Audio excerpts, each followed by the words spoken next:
Hi, welcome to FSK defence academy. നമ്മുടെ ECGയുടെ ഭാഗമായി നടക്കുന്ന ഇംഗ്ലീഷിൻ്റെ 5ാമത്തെ ഭാഗത്തിലേക്ക് എല്ലാ ഉദ്യോഗാർത്ഥികൾക്കും സ്വാഗതം. നമ്മളെല്ലാവരും ഇപ്പോൾ SSC GD ക്രാക്ക് ചെയ്യാനുള്ള ശ്രമത്തിലാണ്. അപ്പോൾ നിങ്ങളോടൊപ്പം എല്ലാ സമയത്തും FSK ഡിഫൻസ് അക്കാദമി നിങ്ങളുടെ കൂടെ തന്നെയുണ്ട്. നമുക്ക് ഇംഗ്ലീഷിൻ്റെ ക്ലാസ്സിലേക്ക് കടക്കാം. ഓക്കെ, കഴിഞ്ഞ ഭാഗങ്ങളെല്ലാം എല്ലാവരും കണ്ട് പഠിച്ച് മനസ്സിലാക്കിയിട്ടുണ്ടെന്ന് വിചാരിക്കുന്നു. നമ്മൾ എല്ലാ ക്ലാസ്സും കണക്റ്റഡ് ആയിട്ടാണ് പോകുന്നത്. അതുകൊണ്ട് തന്നെ ഇതിൻ്റെ മുമ്പത്തെ മുഴുവൻ ഭാഗങ്ങളും എല്ലാവരും കണ്ടതിന് ശേഷമേ ഈ 5ാമത്തെ പാർട്ടിലേക്ക് പ്രവേശിക്കാൻ പാടുള്ളൂ. കാരണം ഇത് ഗ്രാമറാണ്. ഇതിൻ്റെ തുടക്കം മുതലേ ബേസ് മുതലേ മനസ്സിലാക്കി പോകുന്നെങ്കിൽ മാത്രമേ നമുക്ക് ബാക്കിയുള്ള ഭാഗങ്ങളും കവർ ചെയ്യാൻ പറ്റുകയുള്ളൂ. അതുകൊണ്ട് എല്ലാവരും മസ്റ്റായിട്ടും മുമ്പത്തെ വീഡിയോസ് എല്ലാവരും കണ്ടതിന് ശേഷം, കണ്ടത് മാത്രം പോരാ, പഠിച്ചതിന് ശേഷമേ നമ്മുടെ ഇപ്പോൾ എടുക്കാൻ പോകുന്ന 5ാമത്തെ ഭാഗം കാണാൻ പാടുള്ളൂ. നമ്മളിപ്പോൾ ഇംഗ്ലീഷിൻ്റെ ടെൻസസിലാണ് നിൽക്കുന്നത് അല്ലേ? കഴിഞ്ഞ ക്ലാസ്സിൽ നമ്മൾ ടെൻസസിനെ പറ്റി ഡീറ്റെയിൽ ആയിക്കാണ്ട് ഡിസ്കസ് ചെയ്തിട്ടുണ്ട്. ടെൻസസ് ആണ് എന്തെങ്കിലും നമ്മൾ പഠിച്ചിരുന്നത് കാലഘട്ടങ്ങൾ അല്ലേ കാലഘട്ടങ്ങൾ. അപ്പോൾ ടെൻസസിനെ നമ്മൾ പ്രധാനമായും 3 വിധമായിട്ടാണ് തിരിച്ചിട്ടുള്ളത് അല്ലേ? Present tense, past tense, future tense. അതിലോരോന്നിനും 4 വീതം സബ് ടെൻസുകൾ പാടെ ഓരോ ചെയ്യുന്ന സാഹചര്യങ്ങൾക്കനുസരിച്ച് അല്ലേ? മൊത്തം അങ്ങനെ 12 ടൈപ്പ് ടെൻസസ് ആണ് നമുക്ക് പഠിക്കാനുള്ളൂ കേട്ടോ. ഓരോ ടെൻസസിനും ഓക്സിലറി വെർബ്സ്, അതേപോലെ തന്നെ വെർബിൻ്റെ മാറ്റങ്ങൾ, അങ്ങനത്തെയൊക്കെ ചില മാറ്റങ്ങൾ ഉണ്ടാവുള്ളൂ. അത് മനസ്സിലാക്കിയാൽ തന്നെ നമുക്ക് ഈസിയായി എറർ കണ്ടെത്താനും അതേപോലെ തന്നെ ഫില്ലിൻ ദ ബ്ലാങ്ക്സിൽ നമുക്ക് വളരെയധികം ഉപകാരപ്പെടും. ഓക്കെ, SSC പരീക്ഷയുടെ മാത്രം കാര്യമല്ല, നിങ്ങൾക്കുള്ള എല്ലാ മത്സര പരീക്ഷയ്ക്കും ഇംഗ്ലീഷ് ഒഴിക്കാനാവാത്ത ഒരു വിഷയമാണ് അല്ലേ? നമുക്ക് ക്ലാസ്സിലേക്ക് കടക്കാം. കഴിഞ്ഞ പ്രസൻറ്റ് ടെൻസാണ് നമ്മൾ ചർച്ച ചെയ്ത് വരുന്നത്. പ്രസൻറ്റ് ടെൻസിലെ ആദ്യത്തെ 2 ഭാഗം ഏതൊക്കെയായിരുന്നു? അത് സിമ്പിൾ പ്രസൻറ്റും രണ്ടാമത്തത് പ്രസൻറ്റ് കണ്ടിന്യൂസും. അത് നമ്മൾ രണ്ടും ഇതിൻ്റെ മുമ്പത്തെ ക്ലാസ്സിൽ നമ്മൾ ഡിസ്കസ് ചെയ്തിട്ടുണ്ട്. നമുക്കിന്ന് 3ാമത്തെ ഭാഗം, പ്രസൻറ്റ് ടെൻസിൻ്റെ 3ാമത്തെ ഭാഗം ചർച്ച ചെയ്യാം. പ്രസൻറ്റ് പെർഫെക്റ്റ് ടെൻസാണ് വരുന്നത്. അപ്പോൾ അതിൻ്റെ ബേസിക് ഫോർമുല, ഒരു പ്രസൻറ്റ് പെർഫെക്റ്റ് ടെൻസിലെ ഒരു സബ്ജക്റ്റ്, അതായത് ഒരു സെൻറ്റൻസ് നമുക്ക് ഏകദേശം ഇതേ രൂപത്തിലേക്കാരം വരിക. എങ്ങനെയൊക്കെ വരിക? തുടക്കം ഒരു സബ്ജക്റ്റ് ഉണ്ടാവും, അതിൻ്റെ കൂടെ എന്താ വരിക? Has or have. Has or have പറഞ്ഞാൽ നമ്മൾ പഠിച്ചിട്ടുണ്ട്. എന്തിനും ഉണ്ട് എന്നുള്ള മീനിങ് ആണ്. നമ്മൾ മുമ്പത്തെ ക്ലാസ്സിലൊക്കെ ചർച്ച ചെയ്തിട്ടുണ്ട്. ഹാസ് ഓർ ഹാവ് എന്നുള്ളതിൻ്റെ മീനിങ് ഉണ്ട് എന്നാണ്. അതോടൊപ്പം തന്നെ അതിനൊപ്പം നമ്മൾ V3 ഫോം ഓഫ് വെർബ് അല്ലേ? വെർബിൻ്റെ 3ാമത്തെ ഫോം. നമ്മൾ വെർബിൻ്റെ 5 ഫോം ഡീറ്റെയിൽ ആയിക്കാണ്ട് ഇതിൻ്റെ മുമ്പത്തെ പാർട്ടിൽ നമ്മൾ പഠിപ്പിച്ചിട്ടുണ്ട്. അപ്പോൾ ആ ഭാഗം ഒന്ന് കാണുക. അതാണ് പറഞ്ഞത്, ഇതിൻ്റെ മുമ്പത്തെ ഭാഗങ്ങളെല്ലാം കണ്ടതിന് ശേഷമേ ഇംഗ്ലീഷിൻ്റെ ഈ ഭാഗത്തിലേക്ക് എല്ലാവരും പ്രവേശിക്കാൻ പാടുള്ളൂ. V3 ഫോം എന്ന് പറഞ്ഞാൽ V3 ഫോം വെർബിൻ്റെ 3ാമത്തെ ഫോം, അതായത് പാസ്റ്റ് പാർട്ടിസിപ്പിൾ ഫോം എന്ന് പറയും. Okay, past participle form. അതിൻ്റെ കൂടെ ഒബ്ജക്റ്റ് ആണ്. എന്താണ്? കംപ്ലീഷൻ പാർട്ട് അല്ലേ? സെൻറ്റൻസ് മീനിങ് ഫുൾ ആയിക്കാണ്ട് നല്ലൊരു അർത്ഥം കിട്ടാൻ വേണ്ടി മീനിങ് ഫുൾ ആക്കുന്ന അവസാനത്തെ ഭാഗമാണ് ഒബ്ജക്റ്റ്. അതില്ലെങ്കിലും പ്രശ്നമൊന്നുമില്ല. അപ്പോൾ ഇതിൻ്റെ ബേസ് ഫോം എല്ലാവരും പഠിച്ചേക്കാം. തുടക്കം ഒരു സബ്ജക്റ്റ് ഉണ്ടാവും, അതിൻ്റെ കൂടെ ഹാസോ അല്ലെങ്കിൽ ഹാവോ ചേർക്കുക. അതിനോടുകൂടെ വെർബിൻ്റെ 3ാമത്തെ ഫോമും ഒപ്പം ഒബ്ജക്റ്റും. ഇങ്ങനെ ഒരു സെൻറ്റൻസ് കണ്ടാൽ അത് ഉറപ്പിക്കുക, അത് പ്രസൻറ്റ് പെർഫെക്റ്റ് ടെൻസിലെ സെൻറ്റൻസ് ആണെന്ന് മനസ്സിലാക്കുക. ഓക്കെ, 1ാമത്തെ പോയിന്റ് അത്. ഇനി 2ാമത്തെ പോയിന്റിലേക്ക് നമുക്ക് കടക്കാം കേട്ടോ. എല്ലാവരും എഴുതിയെടുത്തില്ലത്? പ്രസൻറ്റ് പെർഫെക്റ്റിൻ്റെ ബേസിക് ഫോർമുല എഴുതിയെടുത്തില്ലേ? സബ്ജക്റ്റ് ഉണ്ടാവും, അതോടൊപ്പം തന്നെ ഹാസ് അല്ലെങ്കിൽ ഹാവ്, അതിനൊപ്പം വെർബിൻ്റെ 3ാമത്തെ ഫോം, അതോടൊപ്പം തന്നെ അവസാനത്തെ കംപ്ലീഷൻ പാർട്ടായ ഒബ്ജക്റ്റും. ഓക്കെ, ഇനി 2ാമത്തെ പോയിന്റ് കേട്ടോ. നമ്മൾ ഹാസ് ഓർ ഹാവ് യൂസ് ചെയ്യാറില്ലേ സബ്ജക്റ്റ് കഴിഞ്ഞിട്ട്? സബ്ജക്റ്റ് എല്ലാവർക്കും അറിയില്ലേ? എന്തിന്? ഹി, ഷി, ഇറ്റ്, അല്ലെങ്കിൽ അയ്യു, ദേവി, അല്ലെങ്കിൽ എന്തെങ്കിലും നൗണ്, എന്തും ആയിക്കോട്ടെ, അതിന് നമ്മൾ സബ്ജക്റ്റ് എന്ന് പറയുന്നത്. The boy, the girl, building, bus, he ആണ് എന്തിന്? അവന്, അവള്. സിംഗുലർ വേർഡ് ആയിക്കോട്ടെ, പ്ലൂറൽ വേർഡ് ആയിക്കോട്ടെ, എല്ലാത്തിനും നമ്മൾ സബ്ജക്റ്റ് അറിയും അല്ലേ? ഇനി രണ്ടാമത്തെ പോയിന്റാണ് ഹാസ് അല്ലെങ്കിൽ ഹാവ്. നമ്മളെപ്പോഴാണ് ഹാസ് യൂസ് ചെയ്യാന്നറിയോ? വേർഡ്, അത് നമ്മൾ ഉപയോഗിക്കുന്ന സബ്ജക്റ്റ് സിംഗുലർ. സിംഗുലർ എന്തിനു നമ്മൾ പറഞ്ഞു? ഏകവചനം. ഏകവചനമാണെങ്കിൽ നമ്മൾ ഹാസ് യൂസ് ചെയ്യും. ഓക്കെ, ഹാസ് എപ്പോഴാണ് യൂസ് ചെയ്യുക? സബ്ജക്റ്റ് സിംഗുലർ, അതായത് ഏകവചനമാകുമ്പോൾ. ഏതൊക്കെയാണ് ആ വേർഡ് വരുന്നത്? ഹി, ഷീ, ഇറ്റ് അല്ലേ? ഹി പറഞ്ഞാൽ അവൻ, ഷീ അവൾ, ഇറ്റ് പറഞ്ഞാൽ ഇത്, അത്, ആ വസ്തു എന്നൊക്കെ പറയാം കേട്ടോ. അപ്പോൾ ഒരാളെ അല്ലാന്നുണ്ടെങ്കിൽ ഏകവചനത്തെ സൂചിപ്പിക്കാനാണ് നമ്മൾ ഹാസ് എന്ന് ഉപയോഗിക്കുന്നത് കേട്ടോ. Has, he has, she has. Okay, നമുക്ക് വലത്തെ ഭാഗത്തൊരു എക്സാമ്പിൾ തന്നിട്ടുണ്ട് കേട്ടോ. ഹാസ് ഉപയോഗിച്ച് ചെയ്യുന്ന എക്സാമ്പിൾ നോക്കിക്കോളേ. ഹി അടയില്ലേ, ഹി ഹാസ് തോട്ട് മീ എന്നാ.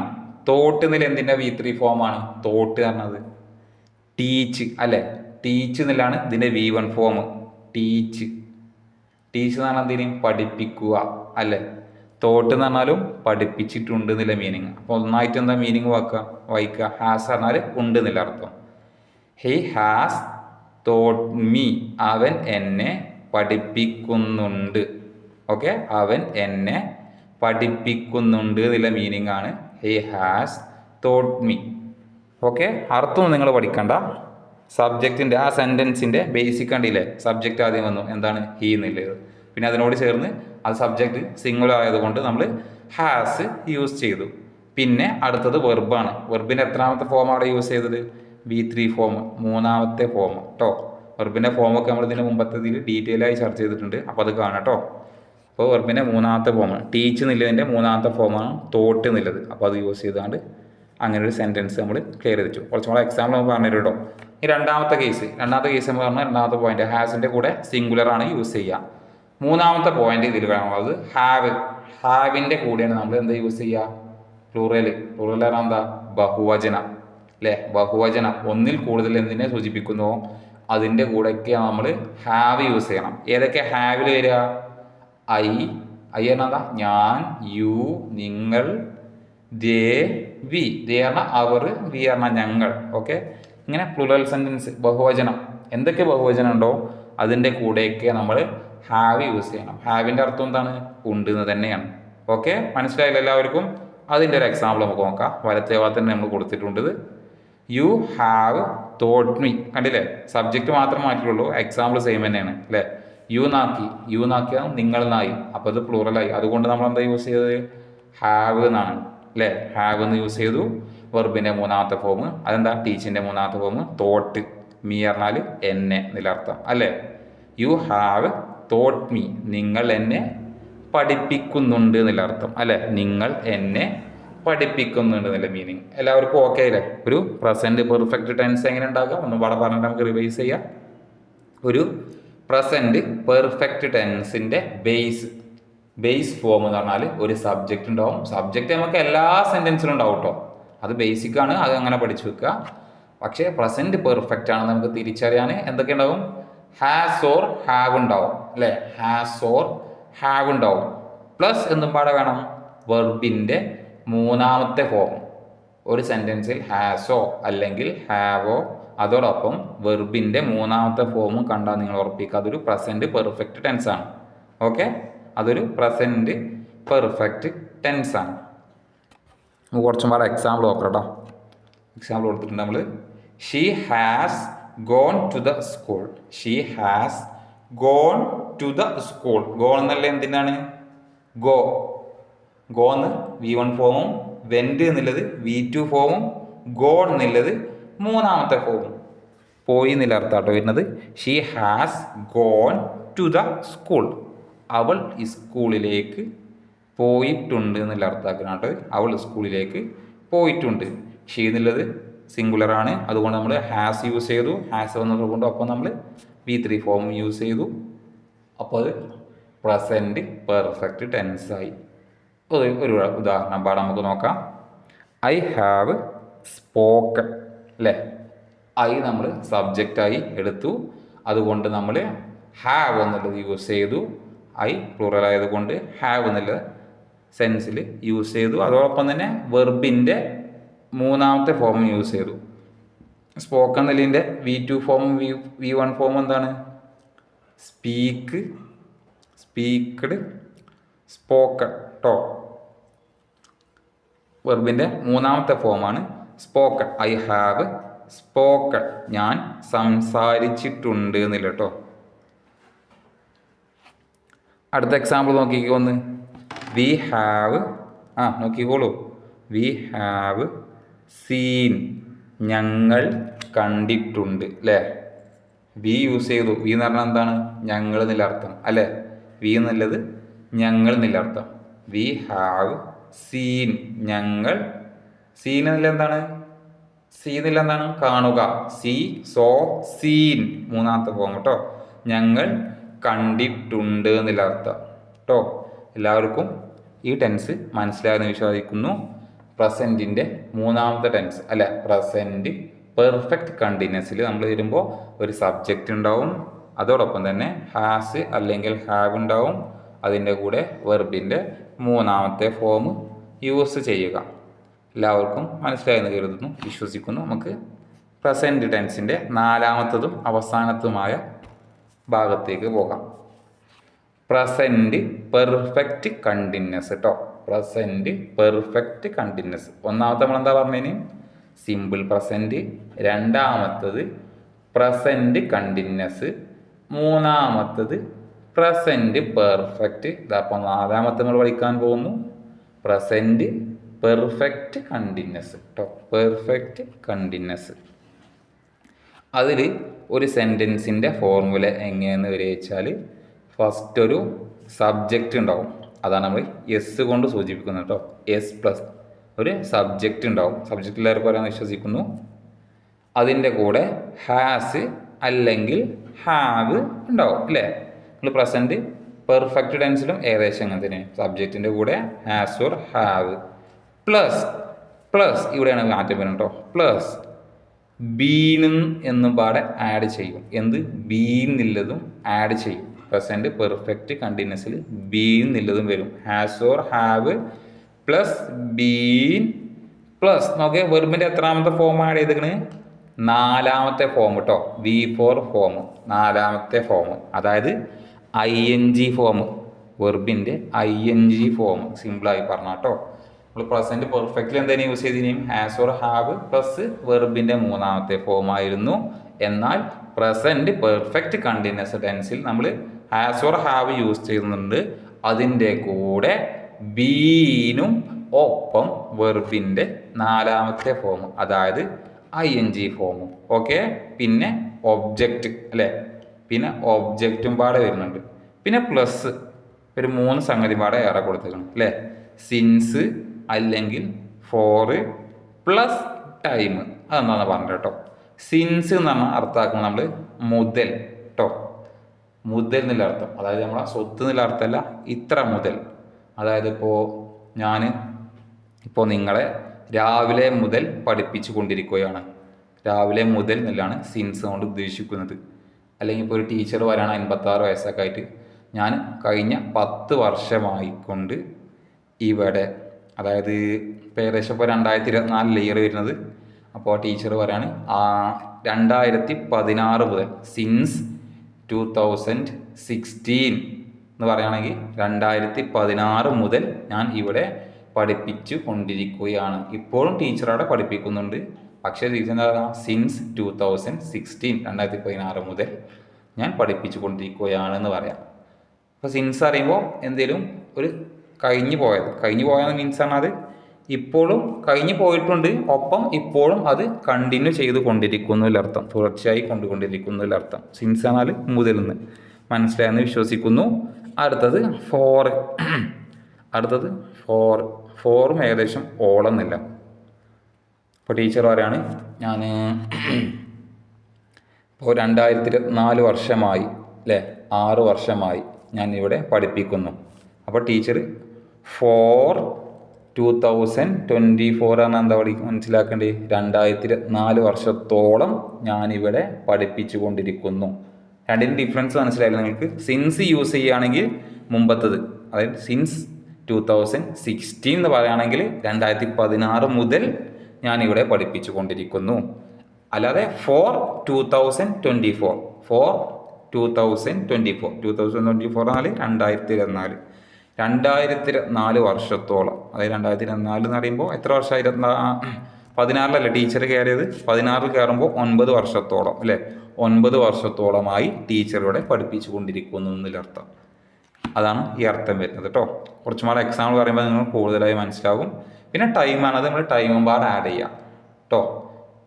അത് കുറച്ച് എക്സാമ്പിൾ പറയുമ്പോൾ നിങ്ങൾക്ക് മനസ്സിലാകും.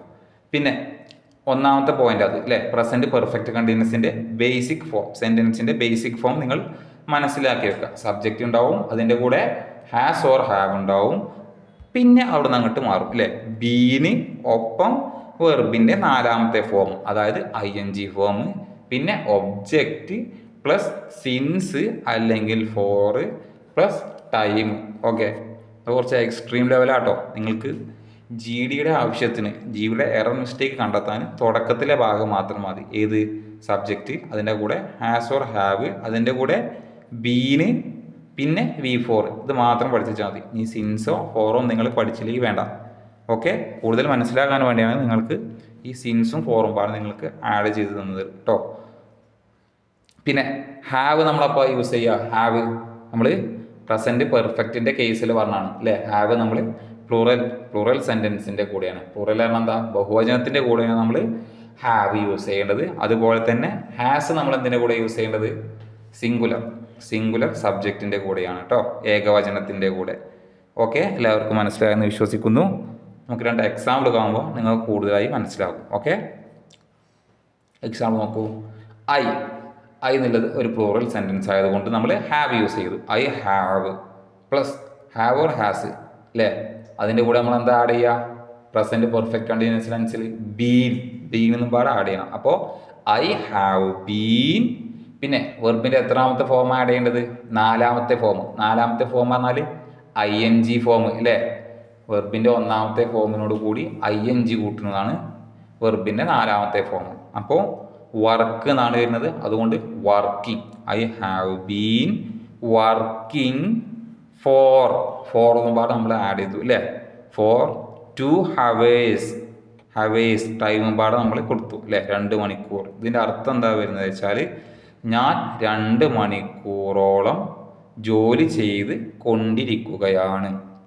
I have been working for 2 hours. For എന്നുള്ള അർത്ഥം നമ്മളാ പറഞ്ഞത് ഓളം എന്നുള്ള അർത്ഥമില്ലല്ലേ, ഓളം എന്നുള്ള അർത്ഥമാണ് വരിക. 2 ഹവേഴ്സ് ഫോർ 2 ഹവേഴ്സ്, 2 മണിക്കൂറോളം കേട്ടോ. ഇനി സിൻസ് 2 ഹവേഴ്സ് എന്ന് കൊടുക്കുകയാണെങ്കിലോ 2 മണിക്കൂർ മുതൽ എന്നുള്ളത്. ഓക്കെ, മനസ്സിലായില്ലേ? ഫോർ 2 ഹവേഴ്സ് എന്ന് പറഞ്ഞാൽ 2 മണിക്കൂറോളം എന്നും, സിൻസ് 2 ഹവേഴ്സ് എന്ന് പറയുകയാണെങ്കിൽ 2 മണിക്കൂർ മുതൽ, അല്ലെങ്കിൽ 2 മണി മുതൽ, 2 മണിക്കൂർ മുതൽ എന്നർത്ഥം കേട്ടോ. തുടക്കത്തെ സൂചിപ്പിക്കാൻ നമ്മൾ സിൻസ് യൂസ് ചെയ്യുക, ഒടുക്കത്തെ സൂചിപ്പിക്കാൻ നമ്മൾ ഫോർ യൂസ് ചെയ്യുക. I have been working for 2 hours, ഞാൻ 2 മണിക്കൂറോളം ജോലി ചെയ്തു കൊണ്ടിരിക്കുകയാണ്. ഓക്കെ, അടുത്ത എക്സാമ്പിളും പാടം ഒന്ന് നോക്കിക്കേ. ഹീ എന്ന് പറഞ്ഞാൽ അവൻ, അതുകൊണ്ട് സിംഗുലർ ആയതുകൊണ്ട് നമ്മൾ എന്ത് യൂസ് ചെയ്തു? ഹാസ്. ഹി ഹാസ് എന്നായി. ഓക്കെ, പിന്നെ നമ്മൾ ബേസിക് ഫോർമുലയിൽ പ്രസന്റ് പെർഫെക്റ്റ് കണ്ടിന്യൂസ് ടെൻസിന്റെ ബീനും പാടെ വന്നു. ഈ ഹാസ് ബീൻ എന്നായി. ഒപ്പം ബീന് വന്നതുകൊണ്ട് നമ്മൾ എന്തെടുത്തു? വെർബിന്റെ 4ാമത്തെ form, V4 form, ING form അല്ലേ. ടീച്ചിങ് എന്ന് പറഞ്ഞാൽ പഠിപ്പിക്കുക അല്ലേ. ടീച്ചിങ് സിൻസ് കേട്ടോ, since in the morning. Okay, അർത്ഥം എന്താ വായിക്കുക? അവൻ രാവിലെ മുതൽ പഠിപ്പിച്ചു കൊണ്ടിരിക്കുകയാണ്. ഓക്കെ, ഈ has been teaching since in the morning. അവൻ രാവിലെ മുതൽ, സിൻസ് ഇൻ ദ മോർണിംഗ് എന്ന് പറഞ്ഞാൽ രാവിലെ മുതൽ. ഓക്കെ, ഫോർ 2 ഹവേഴ്സ് എന്ന് പറഞ്ഞാൽ 2 മണിക്കൂറോളം. വ്യത്യാസം മനസ്സിലായില്ലേ? ഫോർ എന്നാൽ ഓളം എന്നുള്ള അർത്ഥം, സിൻസ് എന്നുള്ളത് മുതൽ എന്നുള്ള അർത്ഥം. He has been teaching since in the morning. അവൻ രാവിലെ മുതൽ പഠിപ്പിച്ചു കൊണ്ടിരിക്കുകയാണ്. ഓക്കെ, ഒരു സെൻറ്റൻസ് അല്ലേ, ഒരു സെൻറ്റൻസ് സബ്ജക്റ്റ് എല്ലാത്തിനും ഉണ്ടാവും, അതോടൊപ്പം തന്നെ ഹാസും ഹാവും ഉണ്ടാവും. അത് നമ്മൾ പ്രസൻറ്റ് പെർഫെക്റ്റിലും കണ്ടു. അതേപോലെ പ്രസൻറ്റ് പെർഫെക്റ്റ് കണ്ടിന്യൂസിലും ഹാസ് ഓർ ഹാവ് ഉണ്ടാവും. പ്ലസ് പ്രസൻറ്റ് പെർഫെക്റ്റിൽ നിന്നും പ്രസൻറ്റ് പെർഫെക്റ്റ് കണ്ടിന്യൂസ് ടെൻസിനെ വേർതിരിക്കുന്നത് എന്താണ്?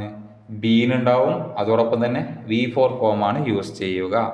ഓക്കെ, എല്ലാവർക്കും മനസ്സിലാകുന്ന വിശ്വസിക്കുന്നു. അപ്പോൾ ചെറിയൊരു റിവിഷനും പാഠം നമുക്ക് നോക്കാം. അപ്പോൾ ഇന്നത്തെ ക്ലാസ്സിൽ പഠിച്ചത് പ്രസൻറ്റ് പെർഫെക്റ്റും അതേപോലെ തന്നെ പ്രസൻറ്റ് പെർഫെക്റ്റ് ടെൻസും അല്ലേ.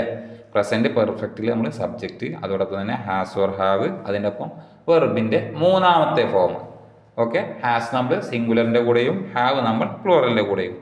അടുത്ത ടെൻസ് നമ്മൾ കണ്ടത് എന്തേനും? Present perfect continuous tense. എന്ത്? Present perfect continuous tense. അതിൻ്റെ കൂടെ സബ്ജക്റ്റ് സാധാ മാതിരി, അതിൻ്റെ കൂടെ ഹാസ് ഓർ ഹാവ് അല്ലേ. ഹാസ് ഓർ ഹാവ് നമ്മൾ പ്രസൻറ്റ് പെർഫെക്റ്റ് ടെൻസിലുണ്ടേനും ഹാസ് ഓർ ഹാവ്. ഹാസ് എന്തിൻ്റെ കൂടെയും? സിംഗുലർ സബ്ജക്റ്റിൻ്റെ കൂടെയും. ഹാവ് പ്ലൂറൽ സബ്ജക്റ്റിൻ്റെ കൂടെയും. ഒപ്പം എന്തും പാടെ കൂടും? ബീൻ എന്ന വാക്കും അതോടൊപ്പം തന്നെ ബീൻ എന്നില്ല എന്തേനും ആയിരിക്കും എന്നില്ല അർത്ഥമല്ലോ വരുന്നത്. ബീൻ എന്നുള്ളതും അതേപോലെ തന്നെ വെർബിൻ്റെ നാലാമത്തെ ഫോം അല്ലേ, ING ഫോം. ഇത്ര മാത്രം പഠിച്ചാൽ മതി കേട്ടോ. എന്നാൽ തന്നെ നിങ്ങൾക്ക് എറർ ക്രാക്ക് ചെയ്യാം. അപ്പോൾ അതുകൊണ്ട് സബ്ജക്റ്റ് വരും ഹാസ് അല്ലെങ്കിൽ ഹാവ്, ബീന് വെർബിൻ്റെ നാലാമത്തെ ഫോം. അപ്പം എങ്ങനെയൊക്കെയാണ് ഏകദേശം ഞങ്ങൾക്ക് എറർ മിസ്റ്റേക്കിൽ ചോദ്യം വരിക? ഇതിന്ന് ഐ ഹാവ് തരും, ഐ ഹാവ് ബീൻ തരും. ഓക്കെ, ഇവിടെ എക്സാമ്പിൾ നോക്കണം നമുക്ക്. ഐ ഹാവ് ബീൻ എന്ന് പറയും, എന്നിട്ട് വർക്കിങ്ങിൻ്റെ അവിടെ ബ്ലാങ്ക് ഇടും, അല്ലെങ്കിൽ വർക്കിങ്ങിൻ്റെ അവിടെ വർക്ക്ഡ് എന്ന് കൊടുക്കും, അല്ലെങ്കിൽ വർക്കിങ്ങിൻ്റെ അവിടെ വർക്ക് എന്ന് മാത്രം കൊടുക്കും. ഓക്കെ, അപ്പോൾ നിങ്ങൾക്ക് മനസ്സിലാക്കാൻ പറ്റണം, കൺവേർട്ട് ചെയ്യാൻ പറ്റണം. I have been, I have been, ഹാവിൻ്റെ ഒപ്പം ബീൻ വന്നു, അതുകൊണ്ട് വെർബിൻ്റെ നാലാമത്തെ ഫോമാണ് യൂസ് ചെയ്യണത് നിങ്ങൾക്ക് മനസ്സിലാക്കണം. നാലാമത്തെ ഫോം എന്താ? വെർബിൻ്റെ ING ഫോം. അപ്പോൾ അവിടെ വർക്ക് എന്ന് കൊടുത്താലും തെറ്റാണ്, വർക്ക്ഡ് എന്ന് കൊടുത്താലും തെറ്റാണ്. വർക്കിൻ്റെ ഒപ്പം ING ഫോം ആഡ് ചെയ്ത് വർക്കിംഗ് ആക്കുക. ഓക്കെ, എറർ മിസ്റ്റേക്ക് ഗ്രാമറ്റിക്കലി നിങ്ങൾ ഇങ്ങനെയാണ് കറക്റ്റ് ചെയ്യേണ്ടത് കേട്ടോ. ഗ്രാമറിൻ്റെ ബേസിക് ഫോർമുല പഠിക്കുക, അതിൻ്റെ മാതിരി ഒരു സെൻറ്റൻസിൽ അപ്ലൈ ചെയ്തിട്ട് നോക്കുക. അതിലെന്തെങ്കിലും വ്യതിയാനം വന്നിട്ടുണ്ടെങ്കിൽ ആ ഭാഗത്താണ് എറർ എന്നുള്ളത് നിങ്ങൾ കണ്ടെത്തുക കേട്ടോ. ഇങ്ങനെയാണ് നിങ്ങൾ പഠിച്ച കാര്യങ്ങൾ ഇതിലേക്ക് ക്വസ്റ്റ്യനിലേക്ക് അപ്ലൈ ചെയ്യേണ്ട മെത്തേഡ്. നമ്മൾ പ്രീവിയസ് ഇയർ ക്വസ്റ്റ്യൻ ചെയ്യുമ്പോൾ എന്തായാലും ചെയ്ത് നോക്കും. 10, 100, 150, 500 മാക്സിമം നമ്മളിതിൽ ഇതുവരെ ചോദിച്ച പ്രീവിയസ് ക്വസ്റ്റ്യൻ പേപ്പറും ഒപ്പം അഡീഷണൽ ആയിട്ടുള്ള ക്വസ്റ്റ്യൻ പേപ്പറും നമ്മൾ പഠിക്കും. അപ്പോൾ അതിലേക്ക് അപ്ലൈ ചെയ്യുമ്പോൾ നിങ്ങൾക്ക് മനസ്സിലാവും. ഇപ്പോൾ നിങ്ങൾ പഠിച്ചു വെക്കുക, അപ്ലൈ ചെയ്യേണ്ടത് ഇങ്ങനെയാണ് നിങ്ങളൊന്ന് മനസ്സിലാക്കി വെക്കുക കേട്ടോ. അപ്പോൾ നിങ്ങൾ കറക്റ്റ് കാര്യങ്ങൾ സീക്വൻസായി പഠിക്കുക. പഠിച്ചിട്ട് നമ്മൾ ലാസ്റ്റ് 2 മാസം എന്തായാലും നമ്മൾ GD അല്ലേ, ഏകദേശം എക്സാം വരിക എന്ന് പറഞ്ഞത് ജനുവരിയിലാണെന്നാണ് നമ്മൾ പ്രതീക്ഷിക്കുന്നത്, എക്സ്പെക്റ്റ് ചെയ്യുന്നത്. ഒരു നവംബറിൻ്റെ മുമ്പ് നവംബറൊക്കെ ആകുമ്പോഴത്തേന് നമ്മൾ ഏകദേശം ടോപ്പിക്ക് കവർ ചെയ്യും ഇംഗ്ലീഷിൻ്റെ. പിന്നെ 2 മാസം നമുക്ക് പ്രീവിയസ് ഇയർ ക്വസ്റ്റ്യൻ പേപ്പറും ഒപ്പം എക്സ്ട്രാ ക്വസ്റ്റ്യൻ പേപ്പറും പാടെ നിങ്ങൾ ചെയ്ത് പഠിക്കുമ്പോൾ നിങ്ങൾ ഓട്ടോമാറ്റിക്കലി ഇംഗ്ലീഷിൻ്റെ 20 ചോദ്യങ്ങൾക്കും നിങ്ങൾ സുഖമായി ആൻസർ ചെയ്യും. ഓക്കെ, FS ഡിഫൻസ് അക്കാദമി നിങ്ങളുടെ കൂടെ തന്നെയുണ്ട്. അപ്പോൾ ഈ ക്ലാസ് ഇവിടെ നമുക്ക് വൈൻഡപ്പ് ചെയ്യാം. കൂടാതെ നിങ്ങൾക്ക് ഉപകാരപ്പെട്ടല്ലോ, അതോടൊപ്പം തന്നെ നിങ്ങളുടെ ഫ്രണ്ട്സിലേക്കും ഈ വീഡിയോ അയച്ചു കൊടുക്കുക. അപ്പോൾ നമുക്ക് ഇംഗ്ലീഷിൻ്റെ അടുത്ത ക്ലാസ്സിൽ നമുക്ക് ചർച്ച ചെയ്യാനുള്ളത് പാസ്റ്റ് ടെൻസ് ആണ്. ഓക്കെ, അപ്പോൾ അടുത്ത ക്ലാസ് നമുക്ക് കാണുന്നത് വരെ എല്ലാവർക്കും താങ്ക് യു.